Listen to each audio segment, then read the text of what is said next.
Hello friends. जिस आदमी ने दुश्मन देश की सेना में घुसकर भारत को बचाया, वो ना तो फिल्मों में दिखाया गया, ना उसे शहीद का दर्जा मिला। उसका नाम था रविंद्र कौशिक। शुरुआती जिंदगी रविंद्र कौशिक का जन्म 1952 श्री गंगानगर, राजस्थान में हुआ। एक साधारण ब्राह्मण परिवार। बचपन से ही तेज दिमाग, अभिनय का शौक, देशभक्ति की भावना। उसे नहीं पता था कि अभिनय ही एक दिन उसे भारत का सबसे बड़ा जासूस बना देगा। रॉ की नजर कॉलेज में नाटक करता था। एक नाटक के दौरान raw research and analysis wing के अफसरों की नजर पड़ी। तुम सिर्फ एक्टिंग नहीं करते, तुम किरदार जीते हो। यहीं से उसकी जासूसी यात्रा शुरू हुई।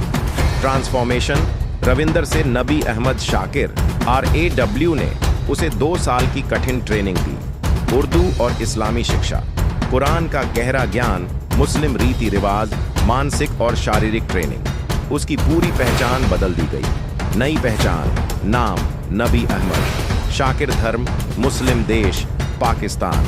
अब रविंदर कौशिक मर चुका था और पैदा हुआ था एक पाकिस्तानी नागरिक। पाकिस्तान में एंट्री। पाकिस्तान जाकर कॉलेज में एडमिशन लिया। कानून की पढ़ाई की। पाकिस्तानी सेना में भर्ती हुआ। सबसे चौंकाने वाली बात, वो पाकिस्तानी आर्मी में मेजर बन गया।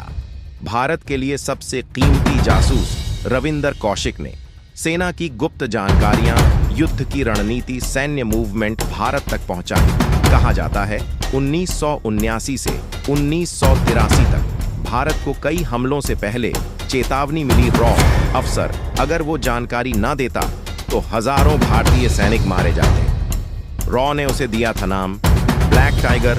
रविंदर कौशिक क्यों और कैसे फंस गया? सबसे पहले ये समझिए, रविंदर कौशिक किसी एक गलती से नहीं, बल्कि कई परिस्थितियों और सिस्टम की कमजोरियों की वजह से पकड़ा गया। दूसरा भारतीय जासूस बना। सबसे बड़ी वजह, मुख्य कारण, एक और भारतीय जासूस इंस्पेक्टर इनामुल हक पाकिस्तान में पहले से एक्टिव था। वो लापरवाही बरतने लगा, सुरक्षित नियम फॉलो नहीं कर रहा था। पाकिस्तानी इंटेलिजेंस ISI को उस पर शक हो गया। पूछताछ में इनामुल हक टूट गया। उसने रविंदर कौशिक का नाम और पहचान बता दी। यहीं से खेल खत्म हो गया। कम्युनिकेशन चैनल का पकड़ा जाना। रविंदर कौशिक भारत को गुप्त रिपोर्ट, सैन्य मूवमेंट भेज रहा था, लेकिन कुछ कम्युनिकेशन पैटर्न बार बार इस्तेमाल हुए। ISI को शक हुआ कि सेना के अंदर से कोई जानकारी बाहर जा रही है। ISI ने काउंटर इंटेलिजेंस ट्रैप बिछाया। ISI ने नोटिस किया। रविंदर ज्यादा सवाल पूछता था, फाइल्स में दिलचस्पी लेता था, कुछ फैसलों से पहले असामान्य सतर्कता दिखाता था।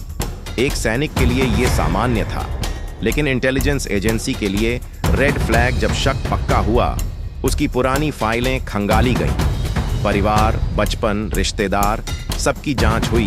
भारत से जुड़ी कड़ियां मिली। उसके धर्म परिवर्तन की कहानी में भी छेद मिले। गिरफ्तारी और टॉर्चर। 1983 उसे अचानक हिरासत में लिया गया। कई दिनों तक मानसिक यातना, शारीरिक टॉर्चर। इंसान की एक सीमा होती है। अंततः उसने सच कबूल कर लिया। जेल, यातना और अकेलापन। पहले फैसला फांसी, बाद में बदलकर उम्र कैद जेल में। भयानक यातनाएं, TB और दिल की बीमारी, अकेलापन, मौत। 21 नवंबर 2000 एक पाकिस्तान की जेल में 49 साल की उम्र में मौत। सबसे दर्दनाक बात, जिस देश के लिए उसने सब कुछ छोड़ा, वो देश उसे बचा नहीं सका। ना सम्मान, ना तिरंगा, ना शहीद का दर्जा। ये सबसे दर्दनाक सवाल है। कारण, भारत ने आधिकारिक तौर पर उसे स्वीकार नहीं किया। अगर स्वीकार करता, भारत की कई और जासूसी नेटवर्क एक्सपोज हो जाती अंतरराष्ट्रीय स्तर पर। पाकिस्तान सबूत मांगता, रॉ की कार्यप्रणाली उजागर होती। इसलिए रणनीतिक चुप्पी रखी गई। रविंदर कौशिक दुश्मन से नहीं हारा, वो सिस्टम, हालात और चुप्पी से हारा। यह वीडियो एक सच्चे भारतीय जासूस की कहानी बताने का प्रयास है। इसका उद्देश्य केवल इतिहास के एक अनसुने अध्याय को सामने लाना है, न कि किसी प्रकार की नफरत, हिंसा या विवाद को बढ़ावा देना। वीडियो में प्रयुक्त जानकारी सार्वजनिक डोमेन में उपलब्ध स्रोतों पर आधारित है। ऐसी ही सच्ची और अनसुनी देशभक्ति की कहानियों के लिए मोटिवेशन डॉक्यूमेंट्री हिंदी चैनल को सब्सक्राइब करें और बेल आइकन दबाना मत भूलिए।